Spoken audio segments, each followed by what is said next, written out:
Greetings and salutations, everyone. I hope everyone is doing well, and welcome to today's bonus upload. Normally, bonus uploads are a little shorter and just a couple quick encounters. Today's bonus upload is definitely different. Before we get into it, a couple links.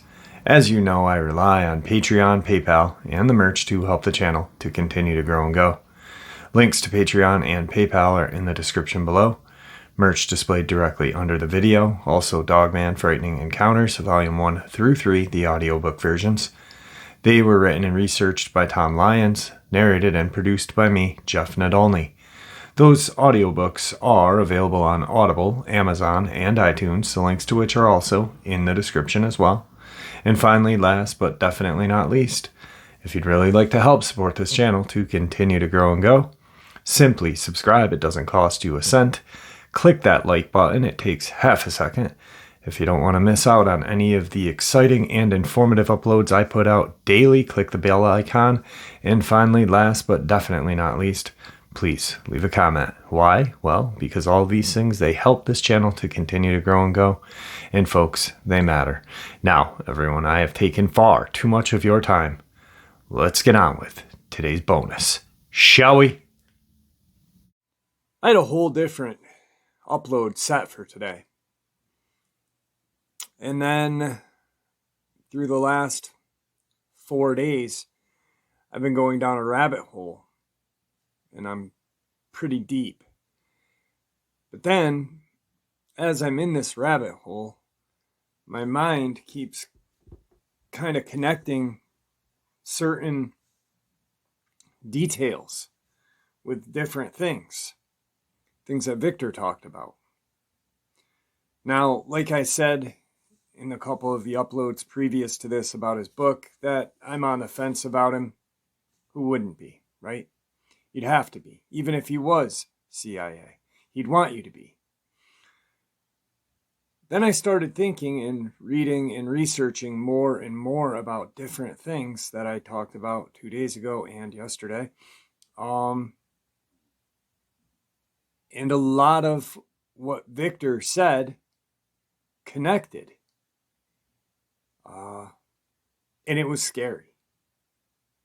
And I'm going to share with you some things that absolutely is mind-blowing to me. And I think it may be mind-blowing to you as well. So, throughout the 2 years that Victor had been with the channel, a lot of people criticized him and, commented, saying things that he sounds like an old idiotic man, this and that, that he's some truck driver from Georgia, and different things. Now, throughout the time that he shared the info with us and talked about different locations, he would have had to have been researching those locations quite extensively to know certain places, certain people, this and that. So that was one thing that kind of stuck out. Then we were talking about his lab, or not his lab, but where these dogmen, werewolves were kept for the breeding program. Underground, huge places underground, sometimes bigger than cities. And 2 days ago, I shared with you a very detailed, terrifying email from a former MI6 agent who discussed being in these underground facilities, these DUMBs, sometimes going on for miles, some housing aliens, some housing this, some for genetic research. And then there was a piece of information. It was so minute, but it literally stuck with me for the last 3 days. And I don't know if a lot of you heard it, or if you did, you just kind of passed it off because there was a lot of information shared that day. So I'm going to share with you that one very brief paragraph in a 16-page email. The workers said the Duluth facility goes down at least 7 levels. Level 6 is privately called Nightmare Hall amongst the workers. They tell of bizarre experimentation, multi-legged humans that look half human, half octopus, reptilian humanoids, furry creatures with hands like humans that cry like a baby and mimic human words. Also a huge mixture of lizard humans in cages, several cages with winged humans, 3.5 to 7 foot tall bat-like creatures, and gargoyle-like beings. In level 7 are thousands of rows of human and human genetic mixtures in cold storage. Humanoid embryo storage vats with embryos in various stages of development. Now, as the majority of us who are interested in Sasquatch, Dogman, we know that the description of the creatures that I just mentioned here that were housed in the Duluth facility on level 6, Nightmare Hall, resemble cryptid sightings that have been around the country for years. Lon Strickler on Phantoms and Monster, he is, if not one of the foremost people that discusses and houses many winged cryptid encounters. He is fascinated by them, especially the ones that are just recently seen in Chicago within the last 2 years. What does that sound like? Several cages with winged humans, 3.5 to 7 foot tall bat-like creatures, and gargoyle-like beings. Half human, half octopus, reptilians. Interestingly enough, these other creatures, these rake-like creatures, and I despise that name, but I will use it here, or aka crawlers, resemble humanoid, pale white, monstrous strength, even though they're puny. Could these creatures have escaped from an underground facility? Possibly. Could they have been let out from an underground facility? I think that's more possible than the escape route. Then we'll go to the furry creatures with hands like humans that cry like a baby and mimic human words. Now, what does that sound like to you? To me, it sounds like either a mixture of Sasquatch encounters, Dogman encounters, or aka the Skinwalker encounters that are all over the country, which more or less resemble a Dogman to me than a Skinwalker. But Reddit has screwed up the cryptozoology field with creepypastas and BS like that, that people now think that skinwalkers are all over the country. There are shapeshifters of different Native American lore, but a skinwalker is a skinwalker. Navajo, Nedialushi. Probably didn't say it right, but I said it pretty close.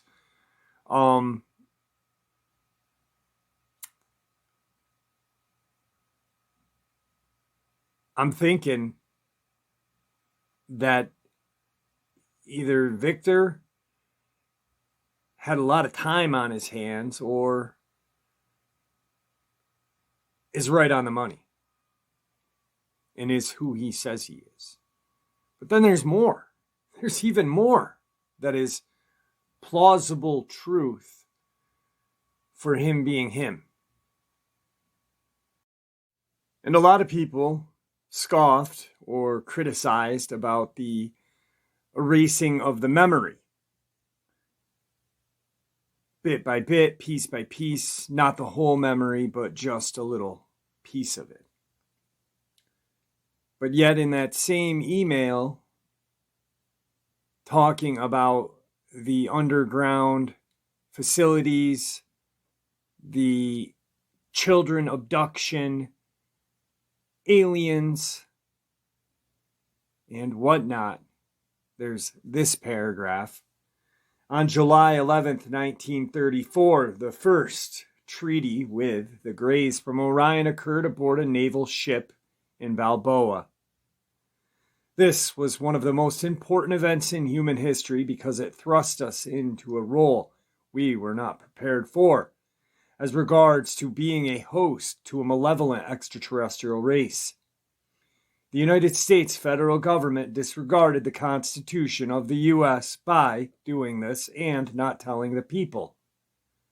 It was here that the agreement was first made between the Greys representing the reptilians from Orion and the representatives of the U.S. intelligence community.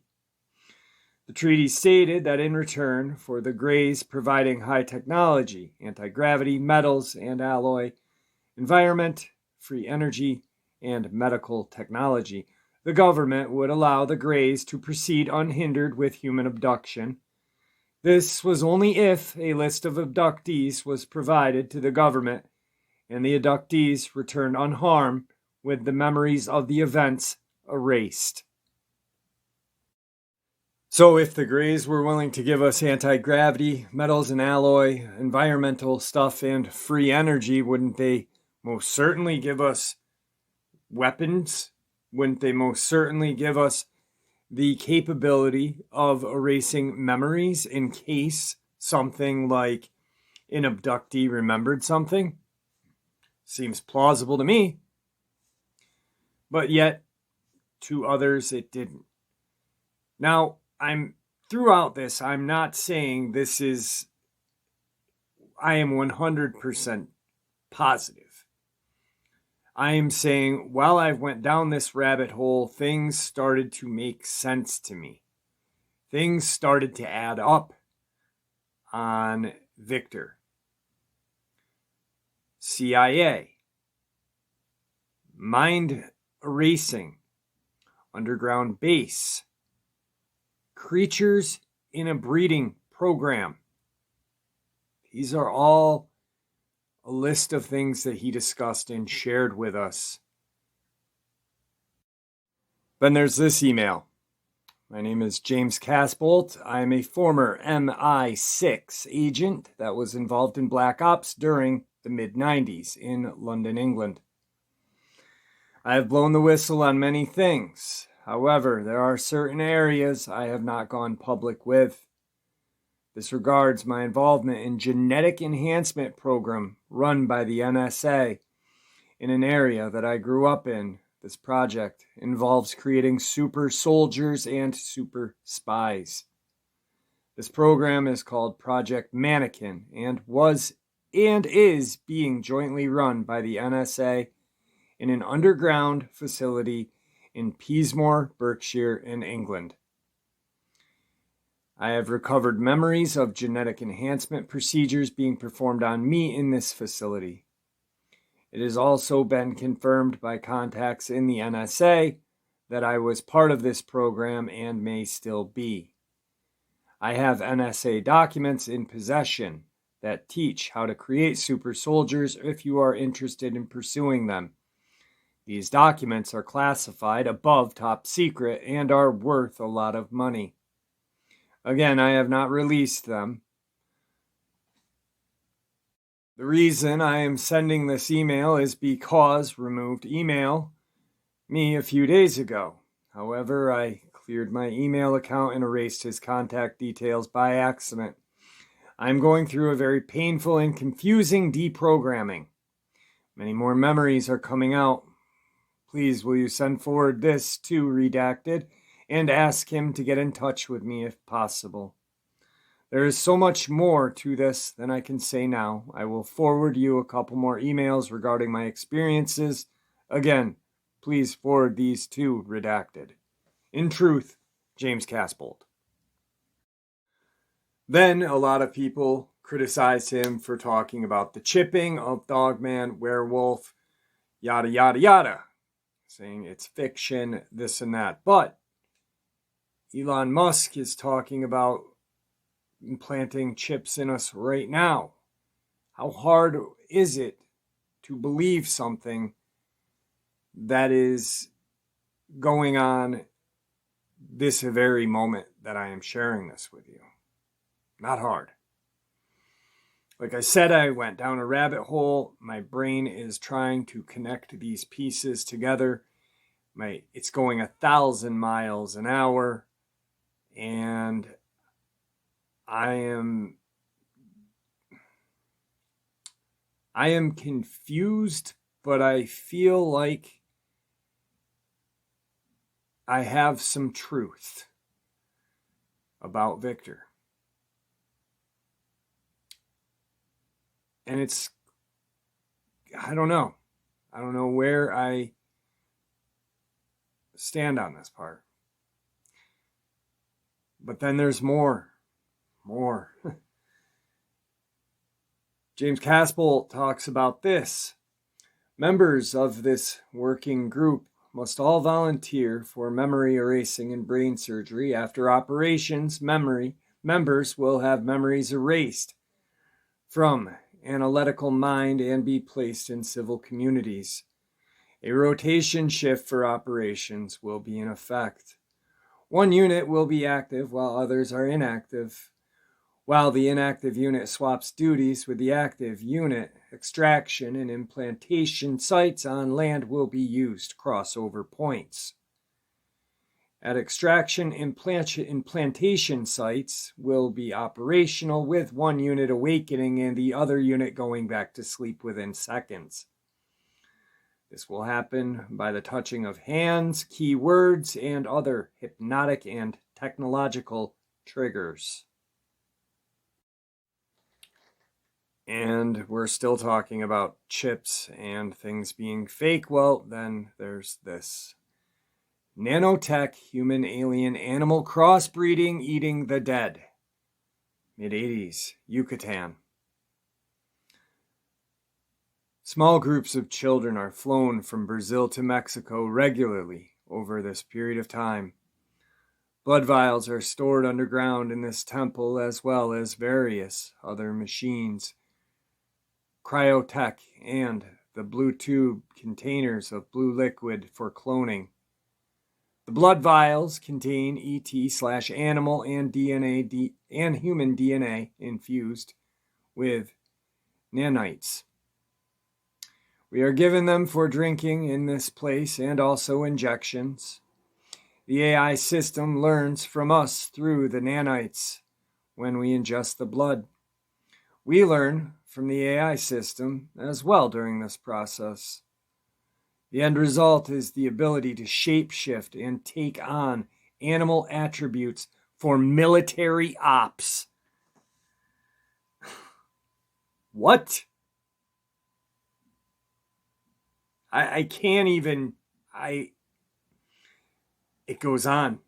Dr. Green teaches me about power during this time. He encourages me to embrace my dark side.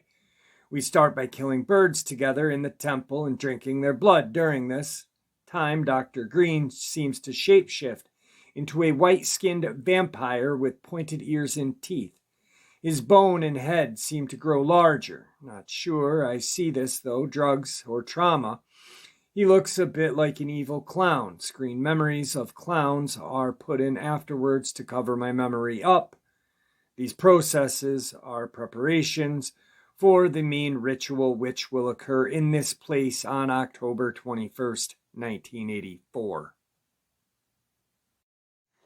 So if this isn't starting to make sense to you guys, and it's only making sense to me that Victor is who he says he was, maybe that's not his name, and maybe not all of the tales that he told were real, but this James Casbolt guy has been verified as a former MI6 agent. And he's gone through different things that resemble things that Victor has shared with us. There's this last piece of this article that I've been reading.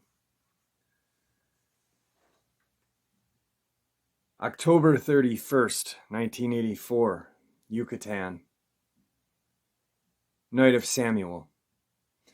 I'm led into an underground chamber in the temple. I am told beforehand this event will be apocalyptic.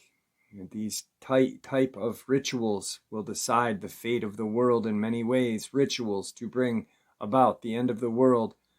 The old order being replaced. The structure of the large chamber is pyramid shape. An altar is in the middle of the room with 2 pillars on each side of the altar. Flames burn on top of each altar. 4 men in black robes stand on each corner of a geometric shape on the floor. A circle with something in the middle.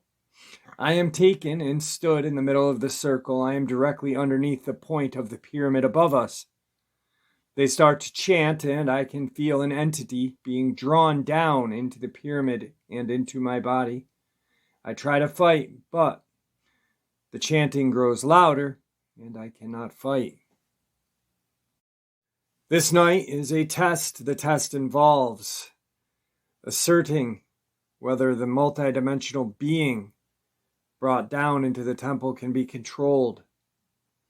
As I stand in the middle of the circle, the chanting from the people in the robes grows louder, and I feel myself being forced out of my body. The next thing I am aware of is looking down on my body from the air over 15 feet above my body. I see my body start to contort and spasm as it physically grows taller and bigger.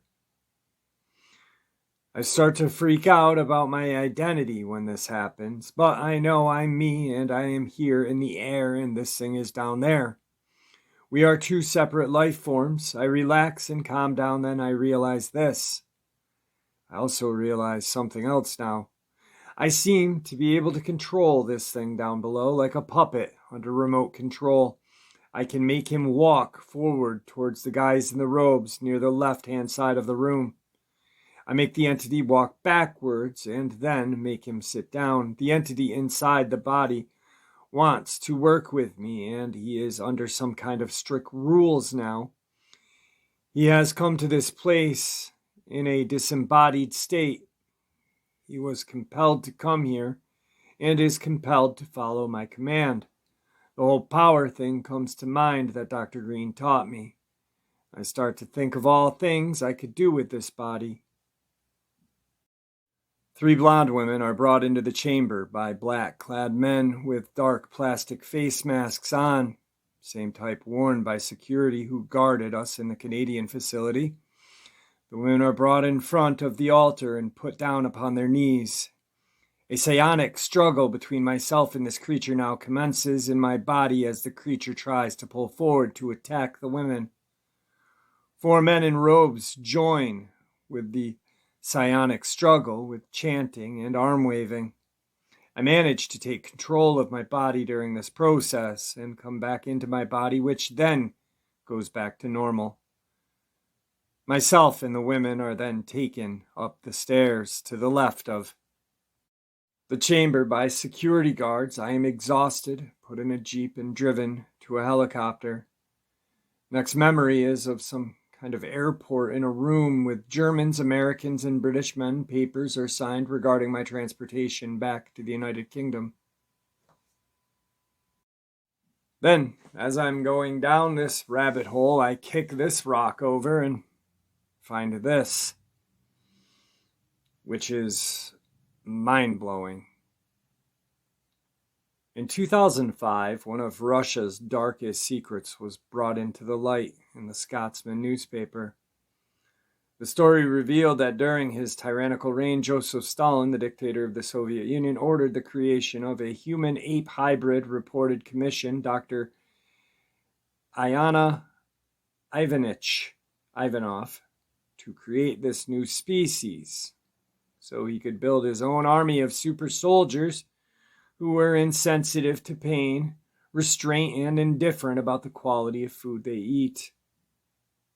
Now, it wasn't just Russia doing this, because a prominent United States scientist has claimed researchers in Florida succeeded in breeding a human-chimp hybrid. Long-rumored 1920s research. Evolutionary psychologist Gordon G. Gallup Jr., who achieved renown for his pioneering mirror self-recognition experiments with animals in the 70s, says a former university professor told him the hybrid creature was born at an animal research laboratory where he once worked. One of the most interesting cases involved an attempt which was made back in the 20s in what was a first primate research center established in the United States in Orange Park, Florida, Gallup told the reporters.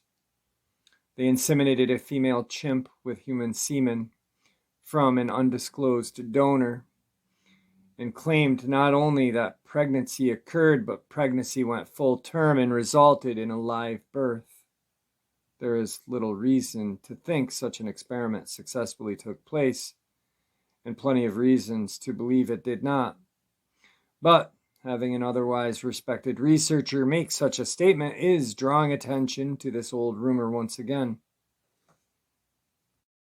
Despite the significance of this purported breakthrough, Gallup, now a researcher at the University of Albany, says dictates of conscience over this creature did not take long to catch up with the scientists involved. In a matter of days or a few weeks, they began to consider the moral and ethic considerations, and the infant was euthanized. He told me this rumor was true, and he is a credible scientist in his own right.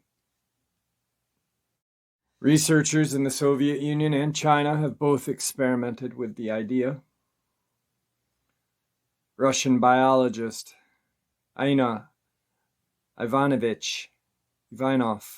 admitted the same thing in the 20s, but failed to achieve a successful pregnancy in a female chimp artificially inseminated with human semen. Reported later experiments involved human females were thankfully cut short due to the death of the intended male orangutan. Decades later, Chinese experiments in the 60s explored the same territory, but again, eventually failed.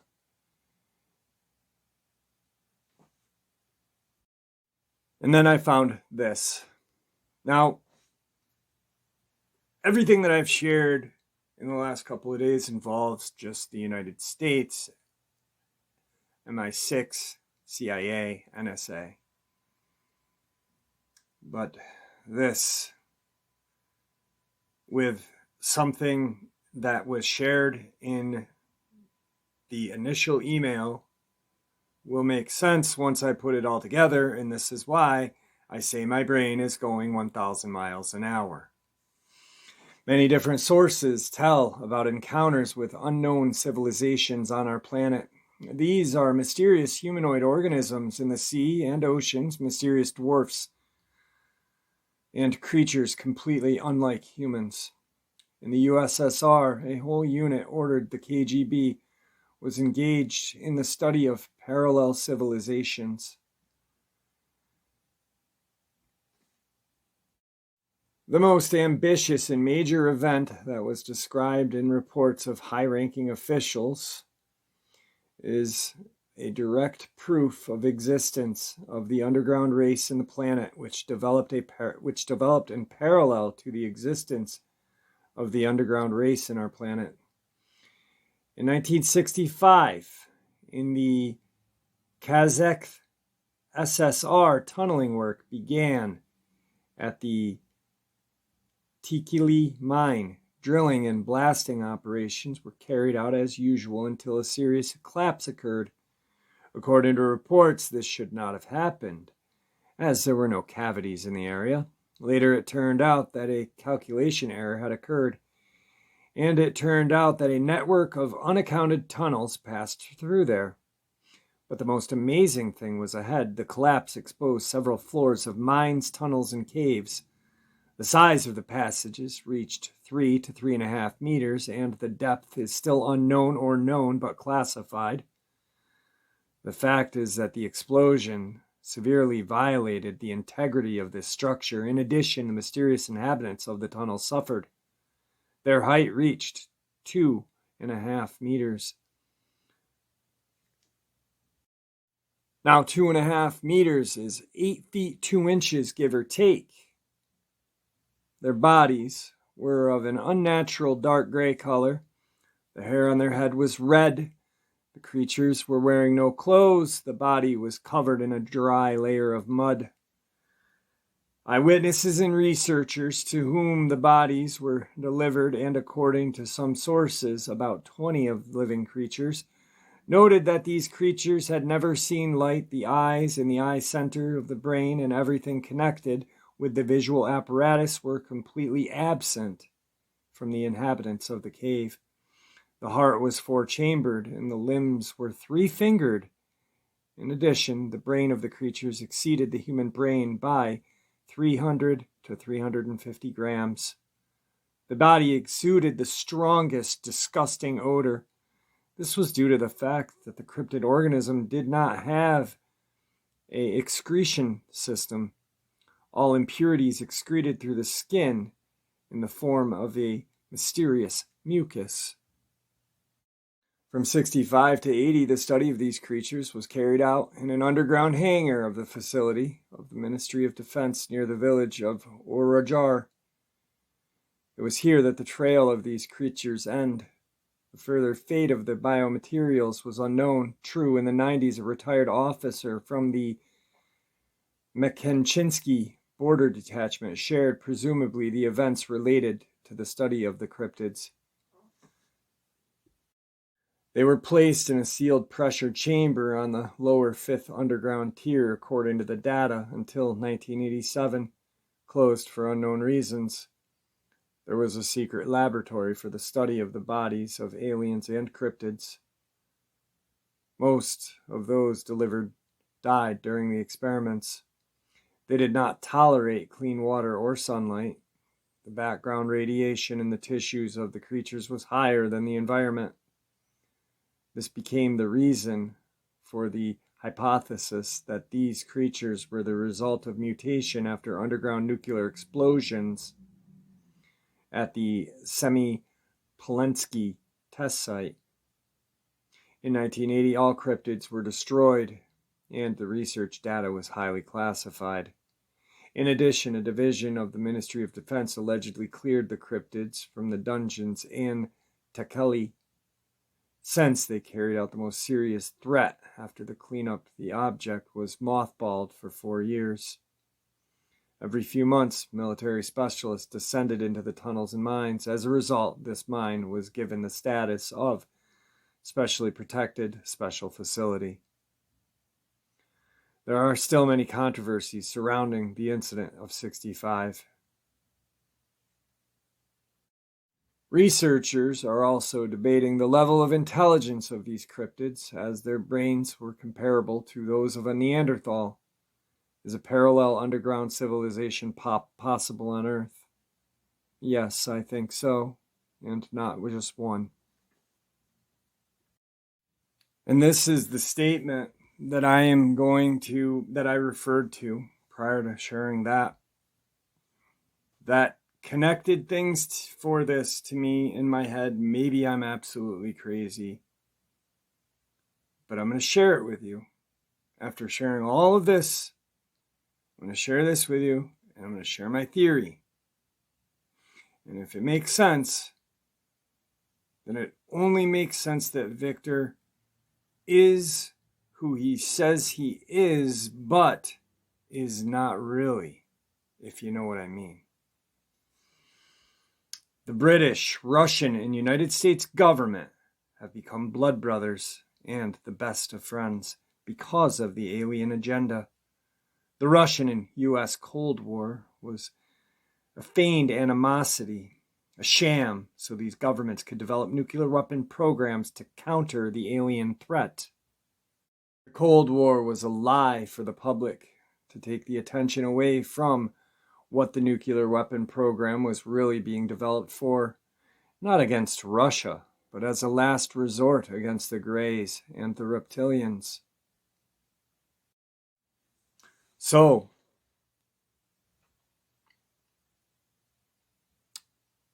when did Victor say we started catching these creatures? Does anyone remember? The 50s. I don't remember the exact date, and I don't really feel like digging through all my files, but the 50s. Why? Well, I believe that these creatures were here prior to, and I shared the Neanderthal concept with you guys. So I believe that they were here.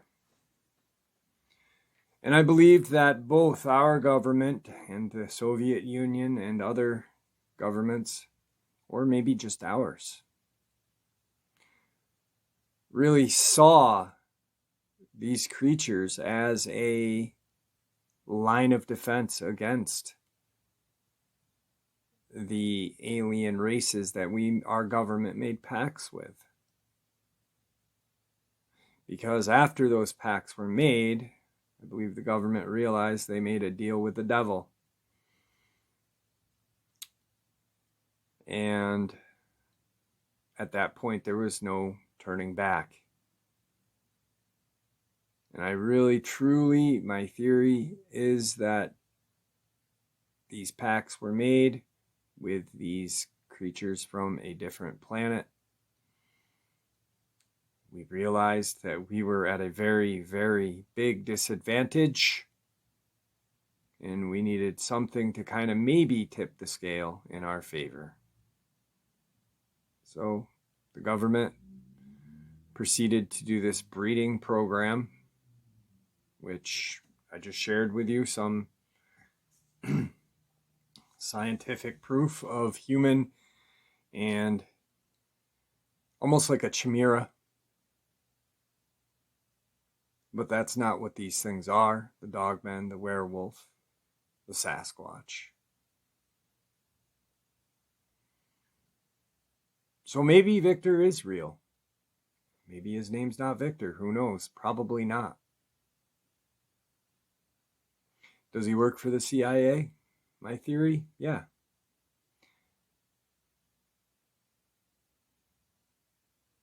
Has he shared with us everything?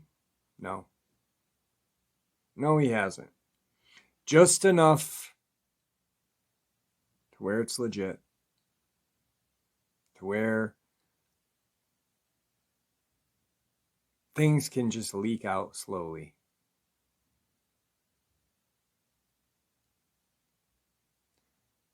I don't know why he chose me, but he did. But so many things that I shared with you this evening or this afternoon or whenever you're listening to it kind of ties in with what he has shared with us differently, but still connects. All right, guys, I hope you all enjoyed today's bonus as much as I enjoyed sharing it with you. Just some things to think about, I kind of just gave you guys some info to come up with your own theories, your own opinions, to try and make those puzzle pieces fit, I think that's the only thing that really matters, that we share our theories and opinions. Anyway, guys, with that, I'd like to thank you for all of your support. Also, please keep an eye on your pets, your children, your loved ones while enjoying the summer and nature this year. These creatures are real and they are watching us, so we should be watching out. God bless.